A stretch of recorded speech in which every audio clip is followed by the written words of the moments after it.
Yes, thank you, Denise. Yes, I am the founder of Turn-In, and Turn-In is an organization that I founded in April of 2018 after I had experienced a life-changing event through meditation, and I wanted to bring that to my fellow first responders. But believe me, this is not something that was ever in my plan to do, but I'm so thankful that I had this opportunity to do that. Prior to that, I worked for the City of Chandler Fire Department for 20 years. I had a great career there. Made lots of friends, had great memories. In fact, a lot of those memories are sitting at the table right there. Even the first day on the job, my captain was sitting here. So it's great to see all those people and family and friends that are here.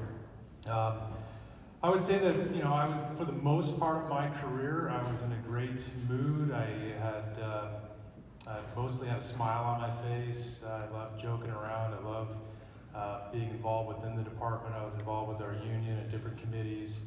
It wasn't really until the later half of my career where things started to get a little sideways, and I was, I did not have good coping skills, let's put it that way. And at the station, I found myself to be more angry, bitter on calls. Getting up in the middle of the night was just pure hell to me. And I'm sure I would let everyone know around me that that's the way I felt.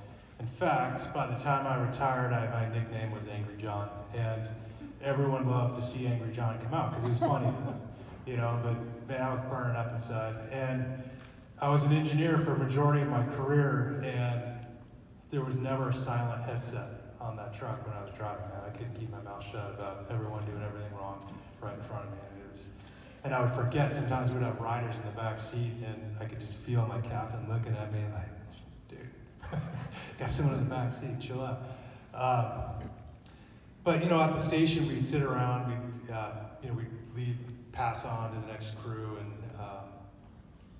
it was fine. I was good. Even towards the end, I felt I was good. I felt I was fine. But when I would drive home, that's when everything kind of started rushing in for me. When I was at the station, I felt in control. We had a set of operating procedures, guidelines to do things. Even though we were in chaotic situations, I kind of knew, you kind of had a plan. Not to mention you had your team with you, your brothers and sisters with you, and you were going to work through that. But there really wasn't a plan like that for when you got home, at least there wasn't for me. And by the time I got home, I was all worked up, I was anxious, I was excited to be home, I wanted to see my family, my kids, but for some reason that never came out the way I wanted it to. It didn't translate into, hey, I missed you. It translated into angry and irritable. And God help me if there were dishes in the sink. Like that would send me over the edge. And that's not me. I'm really not a clean person at heart, but I just left a clean station, and we had spent the last few hours tightening up, or at least we believed. I'm sure there were crews that didn't think we did a good job, but it's their problem. But so anyhow, but got to the point where my wife and kids would be on eggshells, and they didn't know how much sleep I would have.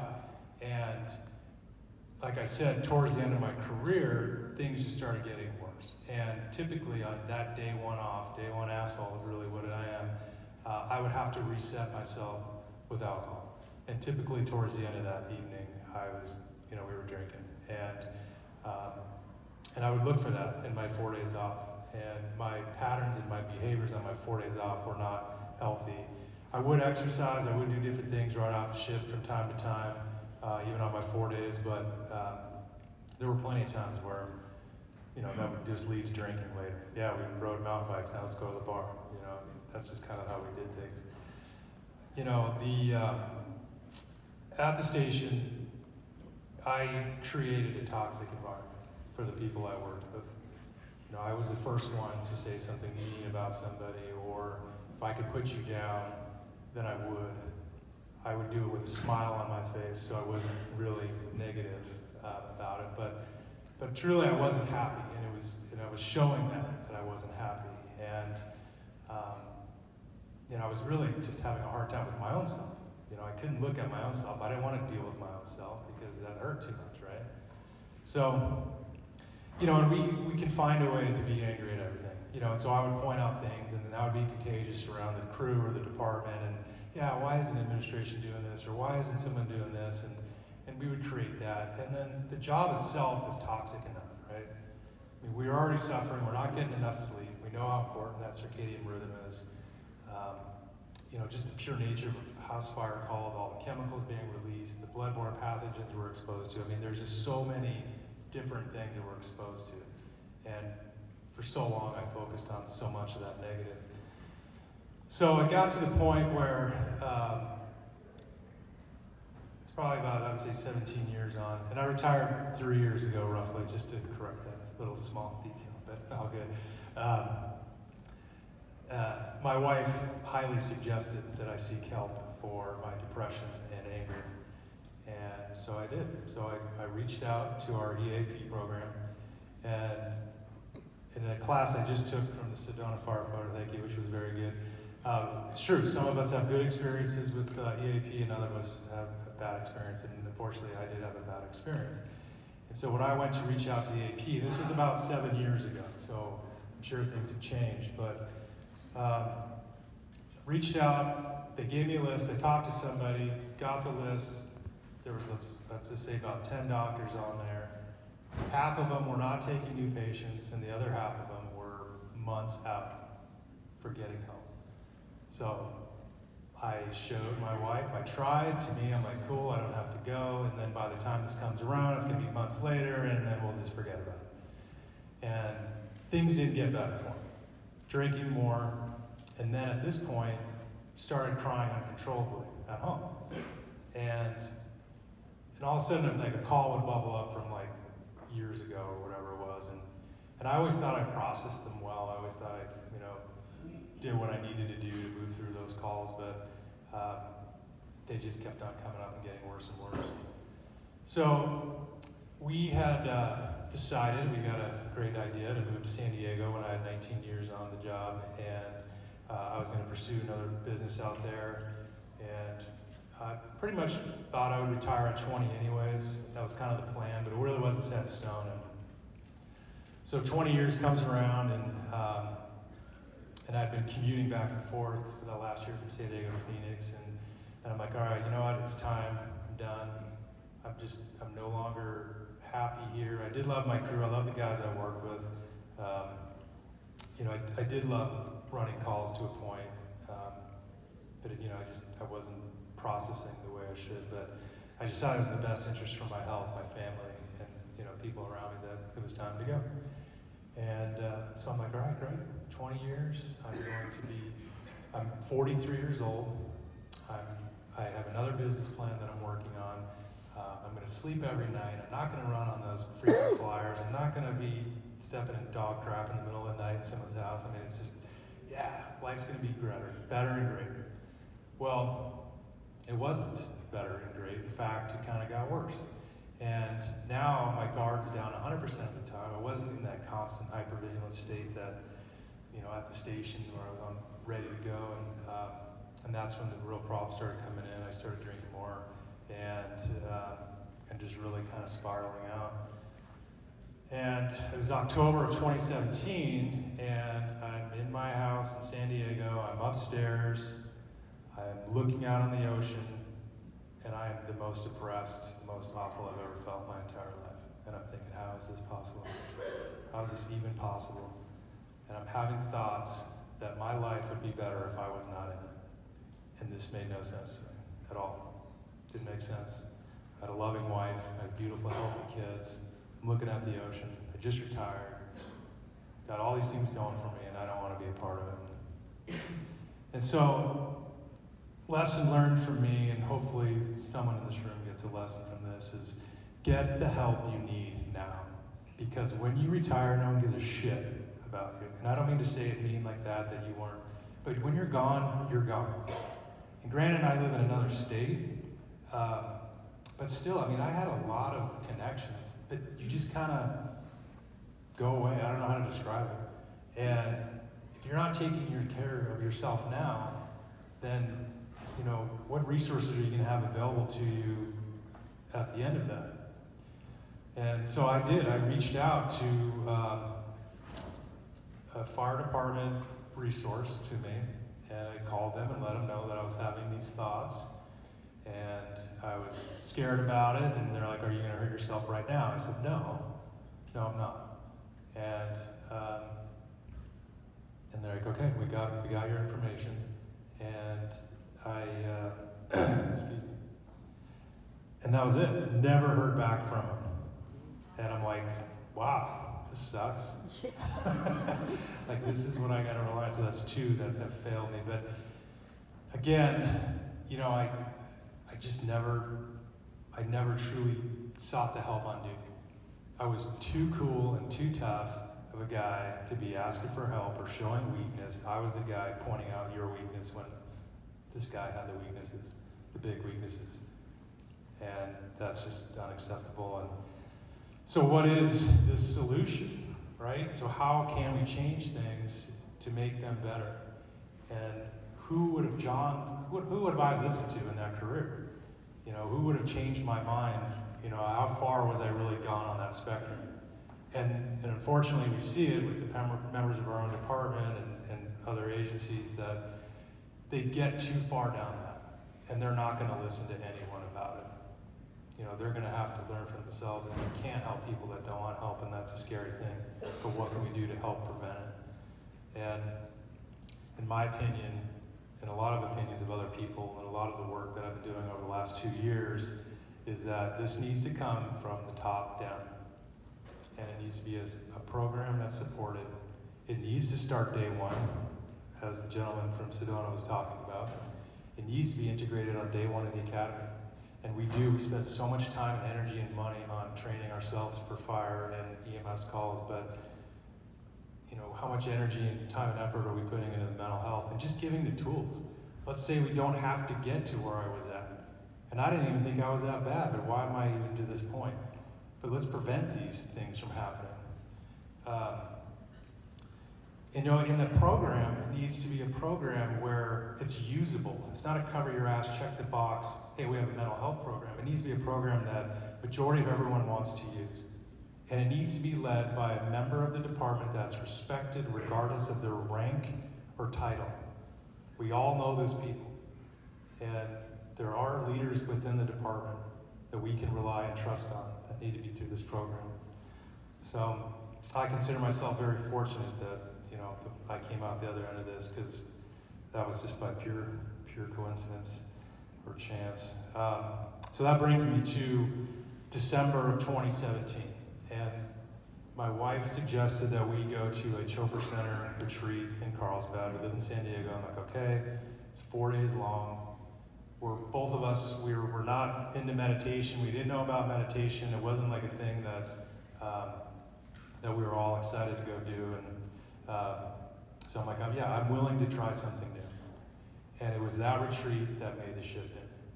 And over that 4-day retreat, you learn about meditation, you learn about how the brain's working, what's happening, the benefits of meditation, the science behind it, the proof behind it. It's not some woo-woo stuff that you're doing.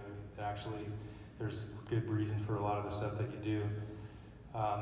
And then on top of that, you're in a room like this size with about a couple hundred people in it, and everyone's happy. Everyone's smiling, there's love shooting around everywhere, and you're just like, wow, this is pretty cool. Like, I haven't experienced this kind of atmosphere in a very long time. Nor did I ever seek it out. Did I know it exists, you know? So I was so impacted, this was so impactful for me that I reached out to the folks at the Chopra Center, told them who I was, the experience that I had, and what can I do to bring this to my fellow first responders. And so we worked with them to put on our first retreat in August of 2018. And in that meantime, I believed in it so much that I went to school to become a meditation instructor through Chopra Center, and then followed up with some courses at UC San Diego as well. But we ended up going to having a retreat in August, and the retreat was partnered up with a veterans organization as well. And but we were also in a room with 200 other people, so we kind of stood out. There was like 200 women and like 15 guys. So it's good and it was bad. You know, it's not a good idea for a retreat model. So it ended up being great, and couple stories from there. Like I said, we were with some veterans organization, and one of the vets told us that day that towards the end, that if he wasn't at the retreat, that he would have committed suicide over that weekend. And, you know, just hearing that, it's like, okay, there's something here with that. You know, the community, the connection, the, oh boy, is that bad? Thank you. And then there was another gentleman on day one, Wednesday, we get there, and I see him in the lobby, and I know him, we're not even say we're friends or anything, and he's now a retired chief from the Phoenix metropolitan area, and like, hey man, welcome, glad you can make the retreat. And his first words to me were like, my wife wants me to be here. You know, and I'm like, oh crap, like why? So, like, all right, well, we're gonna do what we're gonna do, and you know, he's like, hey, I'm gonna go through it, I'm gonna give it a try, but you know, just to let you know. I'm like, okay. So Sunday morning comes around, and I approach him, and I'm like, hey, what'd you think? And he said, you know, for the first time in 14 years, I have another path to go to. And I'm like, okay, right on. Like, so he's like, but I'm still gonna keep drinking. I'm like, okay. I'd make it a dry retreat, so it's kind of how that goes. But so that's good. It kind of made me believe that, okay, I wasn't the only one. I wasn't the only one that had some positive impact from this.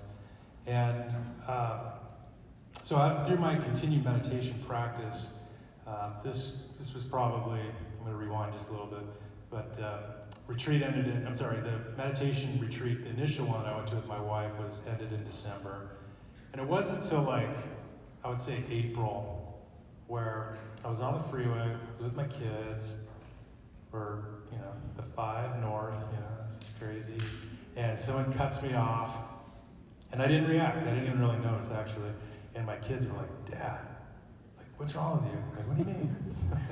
And they're like, you didn't yell at that car, you weren't cursing. And normally I'd be like, classic angry John, you know, yelling, screaming, flipping them off probably.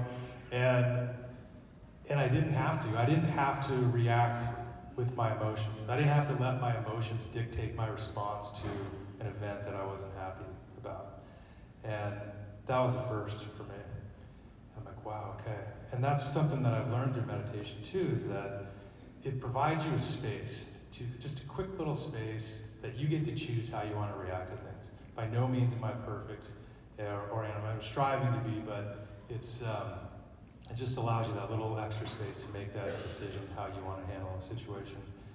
And another example, I like breaking it down for those of you who have seen The Matrix.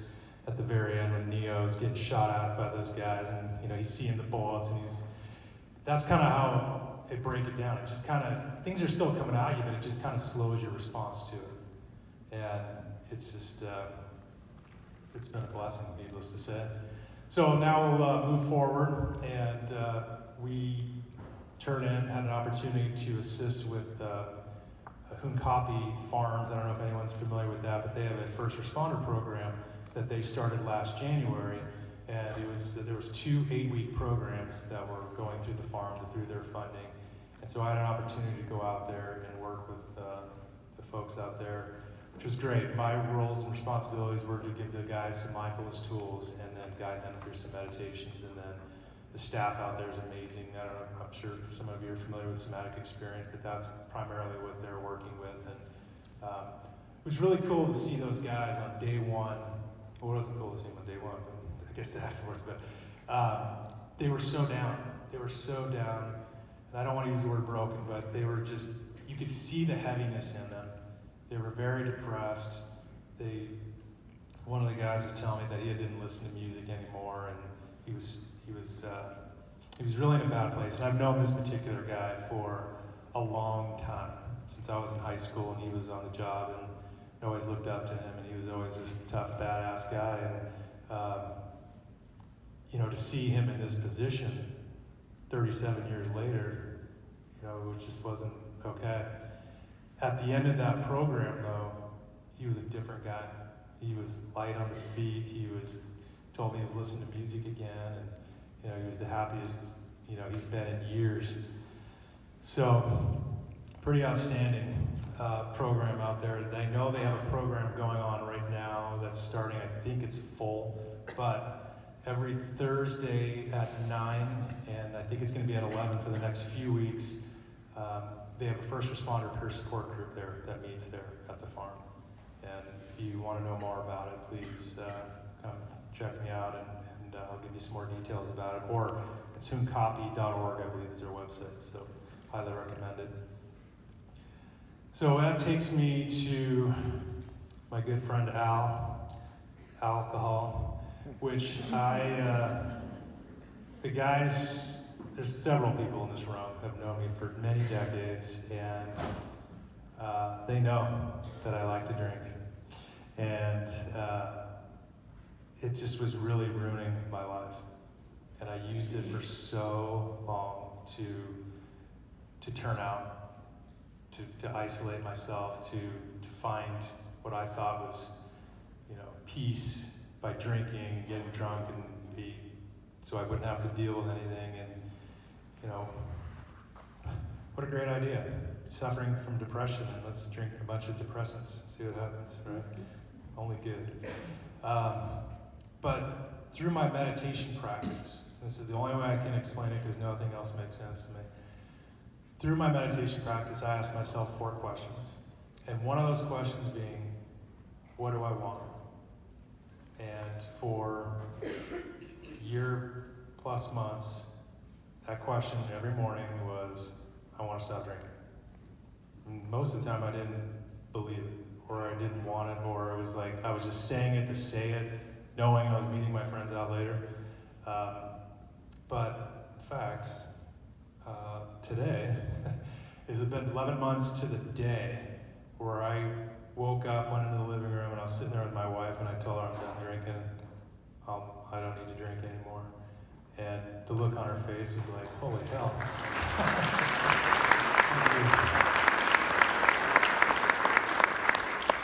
And it was relieved at that moment. And at that moment, I've never drank a drop of alcohol since. Which, for those of you who know me, knows that doesn't make any sense. And it's truly been a blessing, amazing blessing in my life. The relationships with my family, friends, have just strengthened. I just got back from Lake Tahoe from a snowboarding trip where I was the only guy out of 10 guys who wasn't drinking for 3 days, and I was fine. I didn't want to go drink how they were drinking. It was annoying at times. Good thing I never was like that. True. So yeah, it's so coupled with the meditation and the sobriety have just been a game changer for me, and really wish I would stop this business. Stopped that, started that many, many years ago. So all these things that have happened came to true test for me on August of last year. And that's when I go onto my Facebook, and hey, you might be my dad. And I'm like, what? So I found out I have a 27-year-old daughter, wow, and a 2-year-old granddaughter, and a badass son-in-law that I never knew existed. There was an event that happened, turns out, in high school, and didn't know. Left with more than a diploma. But it's been a truly, it's a blessing. It's an amazing blessing to me. And where I thought there was a time in my life where that could have been a burden, and why me, why this? It is like, sweet, so cool. So I'm in town for this, obviously, and so I get to spend time with my granddaughter, I get to hang out with my oldest daughter, learn about her life and what's going on, and just give her all the love that I could give. And for so long, I didn't have love to give. None at all. But through my practices of meditation, it's definitely grown. It's created space of love in my heart. And believe me, I was not that guy. I was not love guy. All right, so that kind of wraps up my story in a nutshell. And now I kind of want to talk about more of what's really going on in your brain, in your head. Let's see if I can remember how to do this. Keys, wherever you go. I might need help. There she comes. Water break. Time out. Show me, I forgot. I did.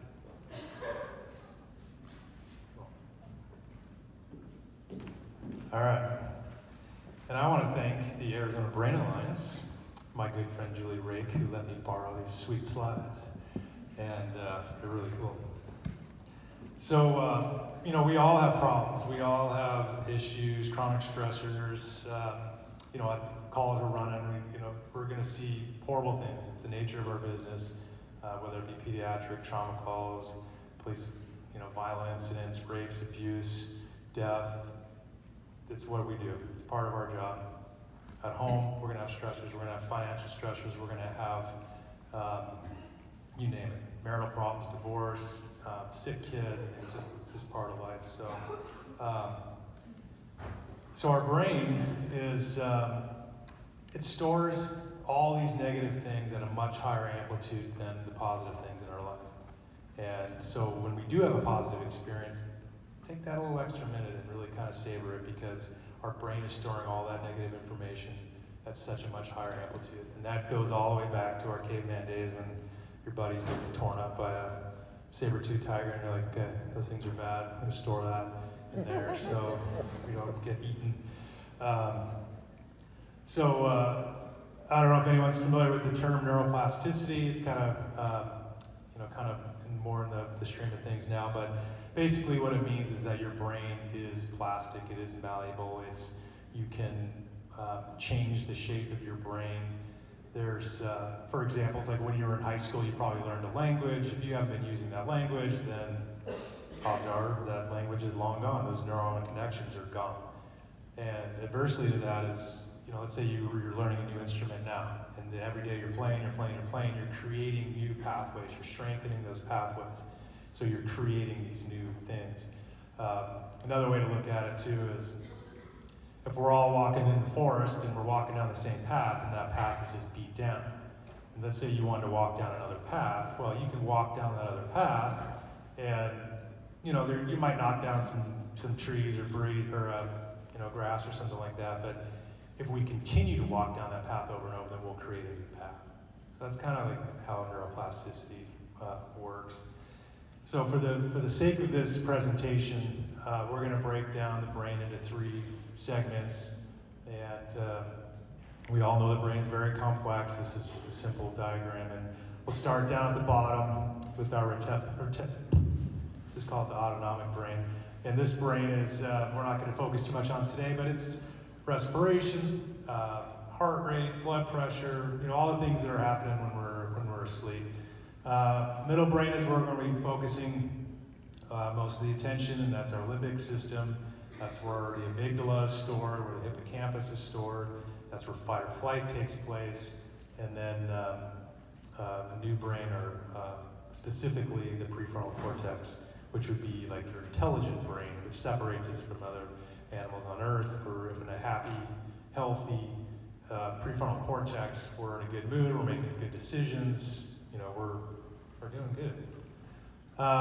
So focus specifically on the amygdala right now. So think of our amygdala as our dispatch center. When we see something that's activating our fight or flight, that's triggering our body to release our stress hormones, norepinephrine, epinephrine, cortisol, and this stuff is flooding in our body. And so what's happening is now we have all this blood flowing in, we have increased neuronal connections, we have all this energy going into this space, and it's just building bigger. We're making that muscle bigger and bigger and bigger. And so the more chronic stress we're under, the more attention that's going to get, the more stressed out I guess we're going to be, And then from there we go into our prefrontal cortex, and every time that we get into this chronic stress state, our prefrontal cortex goes offline. Oops, there we go. goes offline. So norepi is, it binds with the vessels in your prefrontal cortex and shrinks them when you are in fight or flight, when these chemicals are being released, when you're stressed out.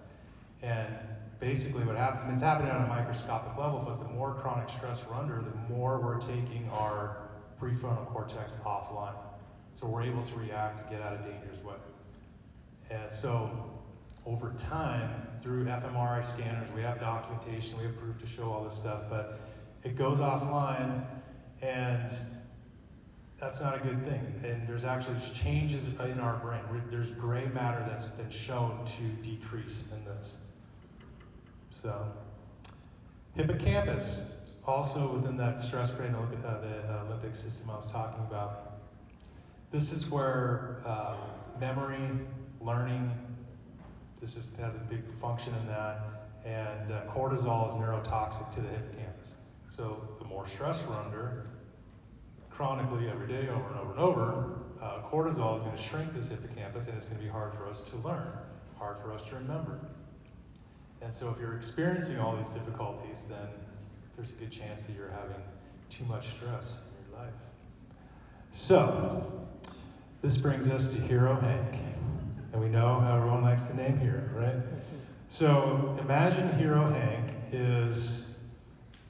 he's a hero. And all he does is work out his chest. That's all he does.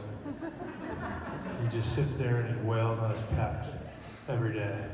Look how sweet he is. But he's missing something. He's never made leg day. Not once. And he looks like this. And this is probably what my brain looked like at some point.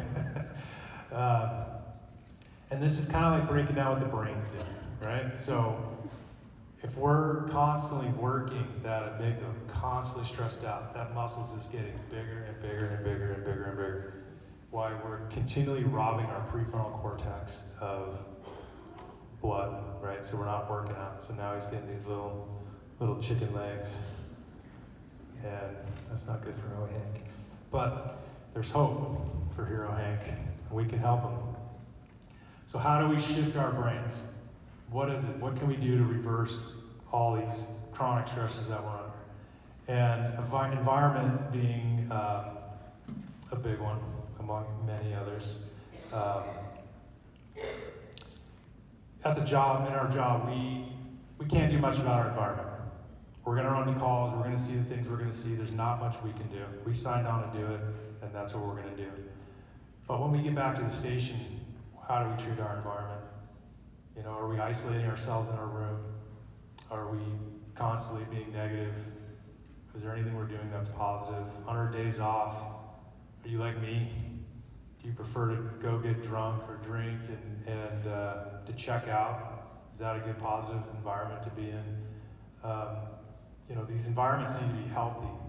They need to be a good place. They need to be, you know, nature has been shown to show so many positive side effects. There's studies in hospitals with hospital windows, rooms with windows, people have a greater effect of getting better. And so make it a healthy environment. Go do something fun. Do something fun. Be positive. Try to see the good in things. Our behavior. And behavior is a big one.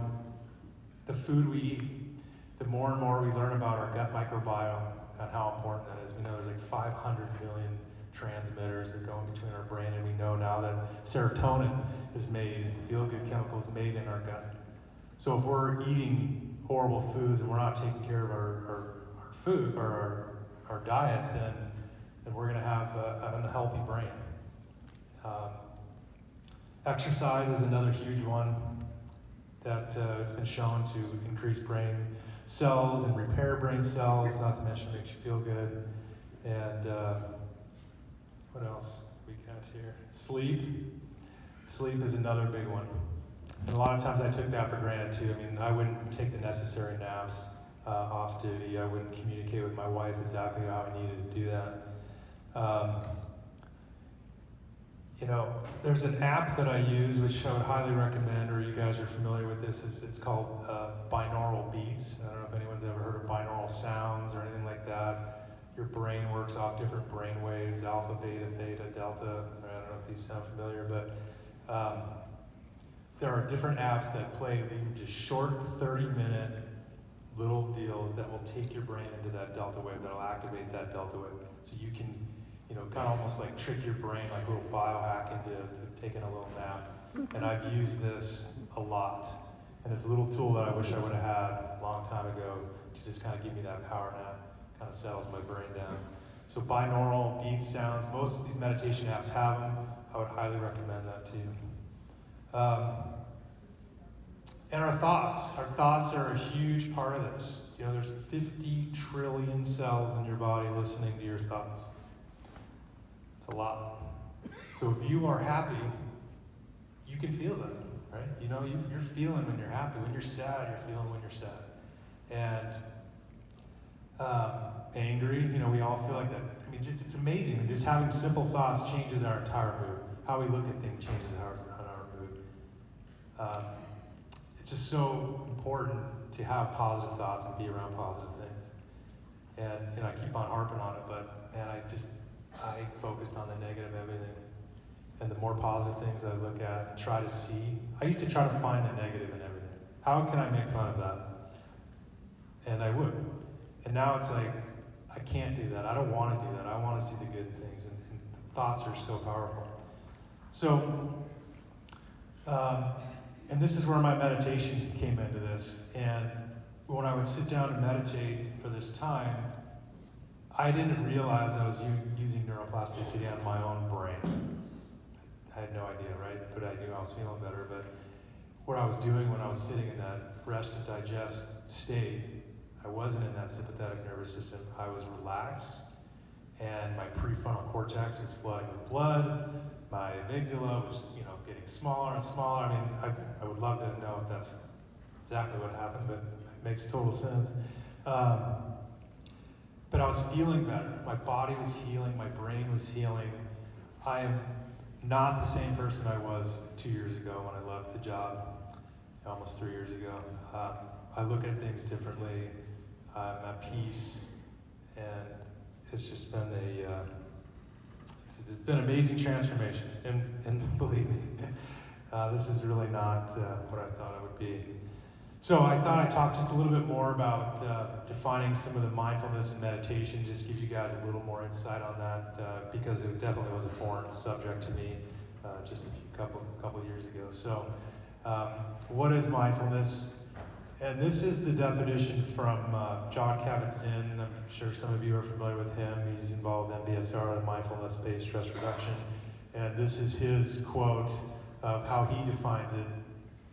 The awareness that emerges through paying attention in a particular way, on purpose in the present moment, and non-judgmentally to the unfolding experience moment to moment. Just because you're mindful doesn't mean that you're at peace.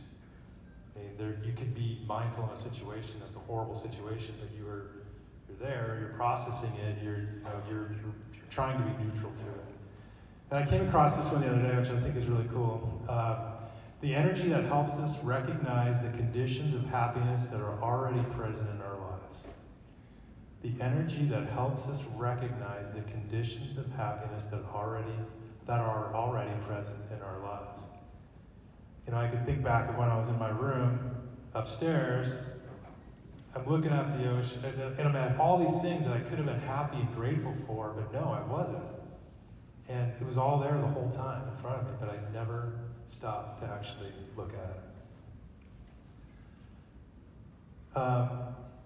So I'm going to use the word meditation, mindfulness a lot over the next few hours in the courses, but for the grand picture here, think of meditation as an umbrella, and then mindfulness would be considered underneath that umbrella.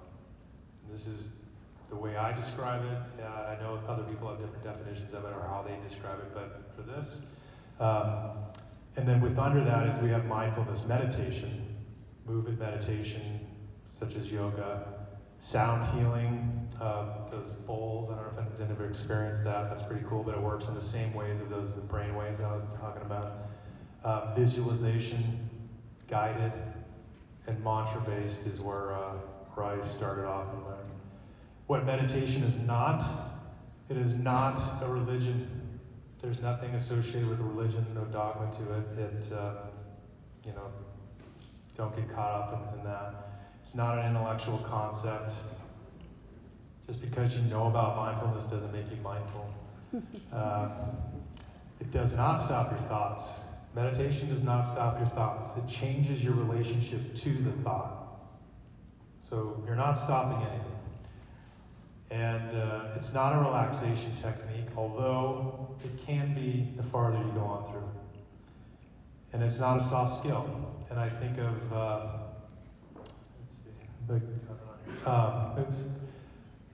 it's not a soft skill or a relaxation technique, and I think of this as situational awareness, specifically in our job. So when we pull up on scene, let's just say call it a house fire, because that's what I know, and we see a bike out front, a kid's bike, a car in the garage, all these things you are mindful for. Your situational awareness is, you are present in that moment. So it is definitely not a soft skill to do that. So, gratitude, it is so powerful. It really is. And I know we've all felt that in our life of, when you're truly grateful for something, you can feel it. It just gives you this amazing feeling of joy and happiness. And sometimes it's hard to find. But having a gratitude meditation, a gratitude journal, maybe just waking up every morning and talking about 10 things you're grateful for, or just writing them down, and do that. Try to look for some good with all the things in your life that you're happy for. Like today, it's like 75 degrees in February. It's beautiful out. Surrounded with a bunch of cool people, and it's like, wow, so much to be grateful for. So, man, I'm telling you, it's very impactful. Thank you guys very much for listening to me today. And if you wouldn't mind following me on Instagram, turns out people need that stuff. But anyways, you don't have to, I'm just kidding. But anyways, we're on turnin.life. Please check us out if you have any questions or anything like that. And then I just want to make you aware of a mindfulness performance enhancement workshop that we'll be having at Copy Farms next month. And this course is going to be led by Pete Kirschmer, who's the program director for the UC San Diego MP course.